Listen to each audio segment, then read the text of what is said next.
थाने की रिक्शा, चेहरे पे दाढ़ी, आंखों में चश्मा, हाय। थाने की रिक्शा, चेहरे पे दाढ़ी, आंखों में चश्मा, हाय। एक झलक दिखलाए कभी गुवाहाटी में छुप जाए, मेरी नजर से तुम देखो गद्दार नजर वो आए। थाने की रिक्शा, चेहरे पे दाढ़ी, आंखों में चश्मा, हाय। नमस्कार दोस्तों, 36 साल के stand up comedian Kunal Kamra अपने राजनीतिक व्यंग्य के लिए जाने जाते हैं। जी हाँ, कई वर्षों से लगातार राजनीति के अंदर ये अपने व्यंग्य के तीर चलाते आए हैं। जी हाँ, कुछ तीर नेताओं को लगते हैं, कुछ तीर उनके जो कार्य, उनकी जो नीतियाँ होती है उस पर जाकर के लगते हैं। और ये कहीं ना कहीं व्यंग्य के तरीके से आम जनता तक जो भारत की राजनीति है उसकी एक तस्वीर लाते हैं बस। और ध्यान रखिएगा कि ये कोई छोटी मोटी पर्सनैलिटी अब नहीं है। 2017 से लेकर के लगातार कॉमेडी के माध्यम से इन्होंने एक बहुत बड़ी जनसंख्या के अंदर के दिलों में एक बहुत बड़ी जगह बनाई है। अगर हम बात करें दोस्तों इनके फॉलोअर्स के बारे में, जी हाँ, एक्स पर 2.5 मिलियन, इंस्टा पर 1 मिलियन, यूट्यूब पर 2.35 मिलियन इनके सब्सक्राइबर हैं वर्तमान समय में। दोस्तों ये आंकड़ा लगातार बढ़ रहा है। लेकिन दोस्तों बीते कल के दिन क्या हुआ, अपने वीडियो में अच्छे से देखा होगा। इन्होंने एक शब्द का प्रयोग किया दोस्तों, जो शब्द में इन्होंने यूज़ किया है गद्दार। दिया इन्होंने व्यंग्य का तीर अप्रत्यक्ष रूप से चलाया, लेकिन उस पार्टी के कार्यकर्ताओं ने इतनी बड़ी तोड़ फोड़ कर दी। जी हाँ, जहाँ पे इन्होंने अपना ये एपिसोड शूट किया था। और कुणाल कामरा की कॉमेडी के दौरान गाए गए गाने पर, जो आपने अभी सुना, इस पर विवाद हो गया।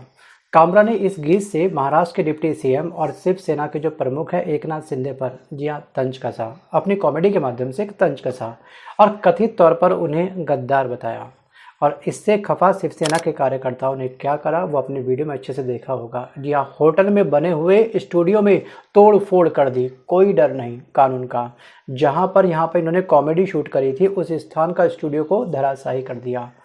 सो गाइस, महाराष्ट्र की सत्ता में शामिल 3 पार्टी हैं इस समय, जी हाँ, जिन्होंने गठबंधन की सरकार बना करके यहाँ का विधानसभा चुनाव अभी चंद महीनों पहले जीता था, वो भी अच्छी सीट के साथ में। इसमें 3 पार्टी कौन सी है दोस्तों? इसमें 3 पार्टियाँ आपकी, एक शिवसेना हो गई, एक बीजेपी और एक एनसीपी। इन तीनों के कार्यकर्ताओं ने कुणाल कामरा के खिलाफ मोर्चा खोल दिया बीते कल के दिन। जी हाँ, और मुख्यमंत्री देवेंद्र फडणवीस ने यह भी कहा कि कामरा को माफ़ी मांगनी चाहिए। वहीं पर विपक्ष ने इसे अभिव्यक्ति की आज़ादी बता रहा है। जी हाँ, विपक्ष केवल ये बोल रहा है कि ये अभिव्यक्ति की आज़ादी है। अगर आप देखेंगे ना, पहले भी इतिहास में अगर थोड़ा सा पिछले कुछ वर्षों में जाएंगे तो काफ़ी सारे लोगों ने अप्रत्यक्ष रूप से राजनीति के ऊपर व्यंग्य किया है। जी हाँ, लेकिन इनके व्यंग्य पर इतना बड़ा बवाल हो गया।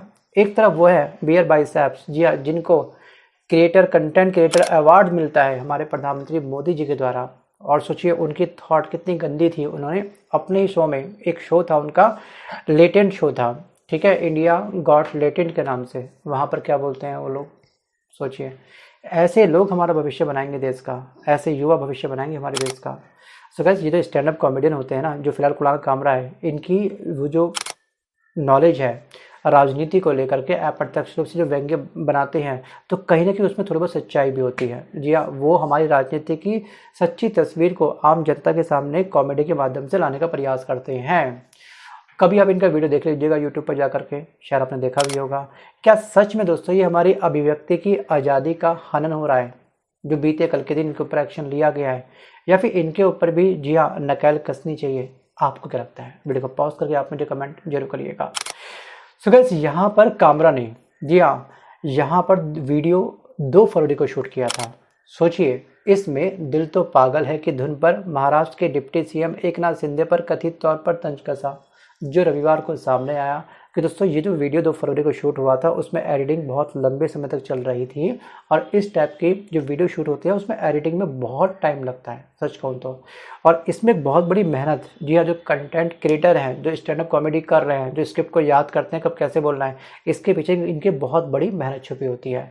तो एक लंबा समय लग जाता है, ठीक है। 2 फरवरी को शूट हुआ, कल बीते 2 दिन पहले जो संडे आया था उस दिन ये पब्लिश हुआ। उसके बाद बस लग गई तमाम नेताओं के, कार्यकर्ताओं को या फिर प्रमुख नेताओं को हल्दी मिर्च नमक धनिया मसलदानी, बस पहुंच गए होटल के अंदर, तोड़फोड़ स्टार्ट कर दी, स्टूडियो को धराशायी कर दिया, गाली गलौज से पूरा स्टूडियो लबालब हो गया।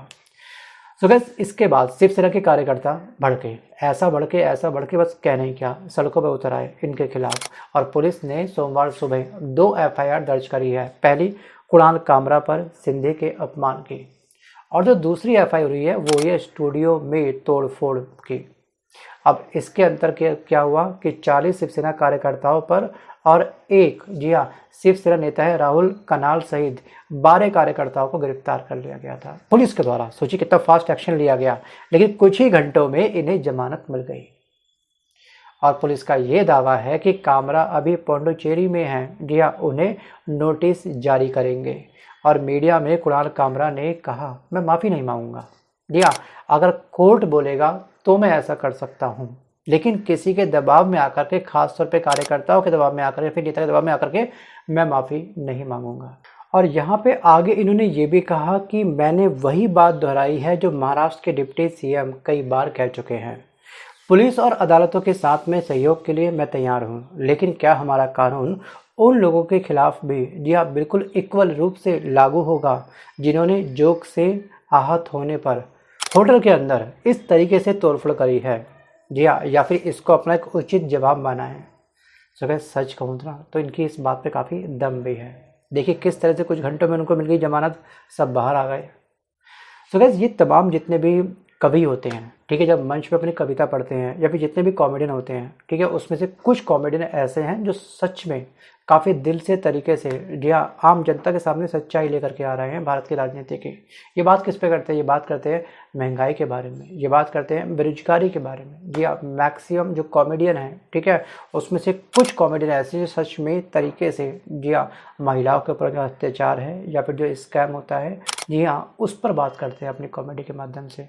तो कहीं ना कहीं दोस्तों स्टैंड अप कॉमेडियन की जो आवाज़ है उसको दबाने का प्रयास हो रहा है। लेकिन कुछ हमारे छपरी यूट्यूबर्स हैं जो गाली गलौज से कई लाखों सब्सक्राइबर पा रहे हैं, कई लाखों व्यूज़ पा रहे हैं, और उनको हमारी जो सरकार है वो सम्मान देती है, अवार्ड देती है। सो गाइस क्या यही हमारे विकसित भारत की तस्वीर है?